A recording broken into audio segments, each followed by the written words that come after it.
শীঘ্রই ইসরায়েলের পতন ঘটবে বলে হুমকি দিয়েছে ইরান। ইসরায়েলের সামরিক কর্মকাণ্ডকে চাপিয়ে দেওয়া ধর্মযুদ্ধ বলে আখ্যা দিয়েছে হামাস। আর এই ধর্মযুদ্ধে মুসলমানরাই জিতবে বলে হুঙ্কার দিয়েছে তারা। ইরানের প্রতিরক্ষা মন্ত্রণালয় ফিলিস্তিনিদের উপর ইহুদিবাদী ইসরায়েলের সাম্প্রতিক বর্বর অপরাধের নিন্দা জানিয়ে বলেছে, শিগগিরই বিশ্ব দখলদারদের অবৈধ সরকারের পতন ঘটবেই। ইরানের প্রতিরক্ষা মন্ত্রণালয়ের আদর্শিক এবং রাজনৈতিক সংস্থা গতকাল এক বিবৃতিতে এই হুঁশিয়ারি উচ্চারণ করেছে। হামাস বলছে, বেঞ্জামিন নেতানিয়াহুর বক্তব্য পবিত্র আল-আকসা মসজিদ রক্ষার ব্যাপারে ফিলিস্তিনিদের অঙ্গীকারের কোনো দুর্বলতা আনতে পারবে না। শত্রুদের চাপিয়ে দেওয়া ধর্মযুদ্ধের মুখে ফিলিস্তিনিরা আল-আকসা মসজিদ রক্ষা করবে। হামাসের মুখপাত্র হাজিম কাসিম বলেন, যুদ্ধবাজ নেতানিয়াহুর বক্তব্য আমাদের ফিলিস্তিনি জনগণকে ভীত করতে পারবে না।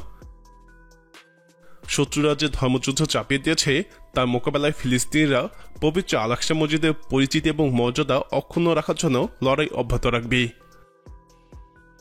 গতকাল ইসরায়েলের প্রধানমন্ত্রী বলেন, হামাসের রকেট হামলার জবাবে ইসরায়েলের সামরিক বাহিনী গাজার উপরে 50 টন বোমা ফেলেছে। এছাড়াও লেবানন থেকে ইসরায়েলের উপর যে রকেট হামলা হয়েছে তার পিছনে হামাস রয়েছে বলে নেতানিয়াহু অভিযোগ করেন। তিনি বলেন, ইসরায়েলি সেনারা কোনোভাবেই হামাসকে লেবাননের নতুন ফ্রন্ট খুলতে দিবে না। এর পাশাপাশি যুদ্ধবাজ প্রধানমন্ত্রী আরও দাবি করেন, চলতি বছরের শুরু থেকে এ পর্যন্ত অধিকৃত পশ্চিম তীরে ইসরায়েলি সেনারা কয়েকশো অভিযান ব্যর্থ করে দিয়েছে। তিনি বলেন, ইসরায়েল সরকার প্রতিরোধকামীদের মোকাবেলায় যে কোনো জায়গায় পৌঁছাতে পারে। এসব বক্তব্যের জবাবে হামাসের মুখপাত্র হাজিম কাসেম বলেন, নেতানিয়াহু বাস্তবতাকে মিথ্যা দিয়ে ঢাকার চেষ্টা করছেন। তিনি পরিষ্কার করে বলেন, অধিকৃত ফিলিস্তিন ভূখণ্ডে যত উত্তেজনা তার মূল কারণ হচ্ছে ইহুদিবাদী ইসরায়েলের দখলদারিত্ব। ইরানের প্রতিরক্ষা মন্ত্রণালয়ের বিবৃতিতে বলা হয়েছে, পবিত্র আল-আকসা মসজিদে ভুয়া এবং অস্থায়ী ইহুদিবাদী সরকারের সাম্প্রতিক যে অবমাননার ঘটনা ঘটিয়েছে তা মূলত ইসলাম, মুসলমান এবং ইমানদারদের শক্তি বেড়ে চলার সীমাহীন ভয় এবং হতাশার ফল থেকেই। বিবৃতিতে আরও বলা হয়, বিশ্ববাসী শিগগিরই ক্ষীণ এবং নড়বড়ে ইসরায়েল সরকারের পতন দেখবে, কারণ ইসরায়েলের কাঠামো মাকড়সার ঘরের চেয়েও মোটেও বেশি শক্তিশালী নয়।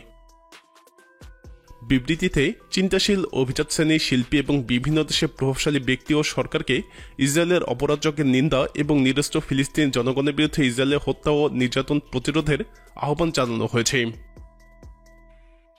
গতকালও ইহুদিবাদী ইসরায়েলের সেনারা ভারী অস্ত্র সজ্জিত হয়ে পবিত্র আল-আকসা মসজিদে রোজাদার মুসল্লিদের উপর হামলা চালায় এবং তাদের উপর টিয়ারশেল এবং স্ট্যান্ড গ্রেনেড বিস্ফোরণ ঘটায়। এছাড়াও রাবার কোটেড স্টিল বুলেটও ব্যবহার করে ইহুদিবাদী বাহিনী। সাম্প্রতিক দিনগুলোতে মসজিদে অবস্থানরত নারী, পুরুষ, শিশু এবং বৃদ্ধকে ইসরায়েলি বাহিনী অত্যন্ত নিষ্ঠুরভাবে লাঠিপেটা করে এবং প্রায় 500 ফিলিস্তিনিকে ধরে নিয়ে যায়। এ সময় অসুস্থ বৃদ্ধ, নারী, পুরুষ এবং শিশুদের কান্না ও চিৎকার শোনা যায়। ইসরায়েলের এই ভয়াবহ অপরাধযজ্ঞের পর ইরানের প্রতিরক্ষা মন্ত্রণালয় গতকাল আনুষ্ঠানিকভাবে বিবৃতি প্রকাশ করল। প্রিয় দর্শক, আসলে কি ইসরায়েল পতনের দিকে যাচ্ছে? আপনার মতামত কমেন্টে জানান। ইসরায়েল ফিলিস্তিন ইস্যুতে সর্বশেষ আপডেট পেতে আমাদের চ্যানেলটি সাবস্ক্রাইব করে আমাদের সাথেই থাকুন।